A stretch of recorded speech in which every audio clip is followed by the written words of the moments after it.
तो आज का टॉपिक है कि फ़िनलैंड के अगर फ़िनलैंड के अंदर अगर आप आके अपना फॉर एग्ज़ाम्पल कुरियर पार्टनर जो वॉल्ट में जो काम कर रहे हैं, ठीक है, तो वॉल्ट में जो काम बंदे कर रहे हैं उसको मतलब वो दो तरीके से काम कर सकते हैं। एक तो एज अ फ्रीलांसर, ठीक है, और एक दूसरा ये है कि यहाँ पे एक अपना soul tradership soul proprietary firm खोल के फिर उसको एज अ बिज़नेस रजिस्टर करके, ठीक है, तो फिर वो अपना बिल इश्यू करके वो फिर उसके अगेंस्ट में पेमेंट ले सकते हैं, ठीक है। तो ये एक तो ऐसे हो गया, एक तरीका ये हो गया, ठीक है। अब ये तरीका कोई गलत नहीं है, ये तरीका एकदम सही है, ठीक है, इसके अंदर कोई प्रॉब्लम नहीं है। बट अगर आप ये तरीके के अंदर जो भी आप इनकम लेते हो, ठीक है, तो वो इनकम लेने के बाद इनकम के सामने कुछ आपके एक्सपेंसेस भी होंगे। फॉर एग्जांपल आप कार से डिलीवरी करते हो तो कार के अंदर एक्सपेंसेस भी होंगे। फॉर एग्जांपल आपका हो गया ये से पेट्रोल का खर्चा हो गया, ठीक है, और कार का मेंटेनेंस हो गया, रोड टैक्स हो गया, इंश्योरेंस हो गया कार का, ठीक है, और फ्यूल का एक्सपेंसेस है। तो ये सारे एक्सपेंसेस जनरली आप करते होंगे, ठीक है। अब ये सारे एक्सपेंसेस करने को तो आप क्लेम कर सकते हो, कोई दिक्कत नहीं है, लेकिन आपने फॉर एग्जांपल कार बाई किया है, ठीक है, तो कार के ऊपर का वैट रेट है आपको 25.5% जब भी आप बाई करते हो। तो अभी आपने कार बाई किया होगा उसके ऊपर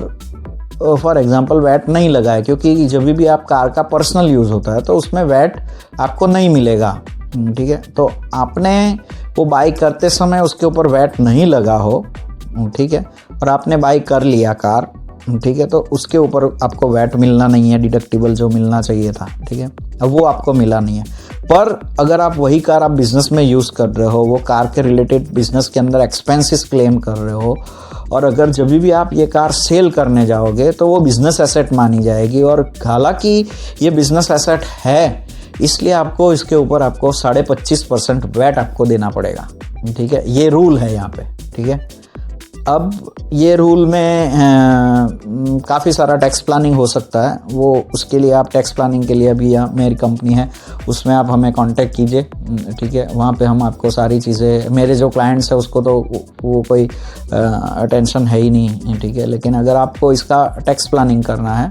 तो आप इसका टैक्स प्लानिंग कर सकते हो। तो उसके लिए आप मेरी कंपनी को कांटेक्ट कीजिए, मेरे कंपनी के कांटेक्ट नंबर है उसके ऊपर आप कांटेक्ट कीजिए और हम आपको डेफिनेटली हेल्प करेंगे उसके अंदर। पर ये आपको मतलब आपके पास इन्फॉर्मेशन ये होनी बहुत ज़रूरी है, क्योंकि अगर आप ये इन्फॉर्मेशन नहीं है आपके पास और अगर आप पर्सनल व्हीकल को बिज़नेस में यूज़ कर रहे हो, उसके एक्सपेंसेस क्लेम कर रहे हो और उसको सेल कर रहे हो विदाउट वैट, तो वैरो के पास पूरा राइट है कि वो आपको पूछे कि भाई ये जो व्हीकल आपने सोल्ड आउट किया है उसके ऊपर आपने वैट क्यों नहीं भरा, ठीक है। अब ये रूल है, अब इसमें आप ऐसा क्वेश्चन आंसरिंग करोगे कि भाई ये तो हमने बिना वैट के लिया था तो मैं इसके ऊपर वैट क्यों भरूँ, ये इसमें कुछ आपका कोई भी आप जो भी एक्सक्यूज़ेस बनाओगे कोई भी एक्सक्यूज़ेस नहीं चलेंगे, क्योंकि ये रूल है तो रूल को फॉलो करना पड़ेगा आपको, ठीक है। तो बस आज के टाइम पे आज के दिन में इतना ही। अगर इसके लिए कोई आगे क्वेरी हो तो आप डेफिनेटली हमारे ये वीडियो के नीचे कमेंट कीजिए, और ऐसी ही अपडेट आपको आगे आप एक्सपेक्ट कर रहे हो कि ऐसी अपडेट आपको समय पे मिले तो आप हमारे चैनल को लाइक और सब्सक्राइब करके रखिए और नोटिफिकेशन बेल को आप दबा के रखिए, ताकि मैं जब भी ऐसी काम की वीडियो अपलोड करूँ तो आपको नोटिफिकेशन मिले और आप उसको देख पाएँ।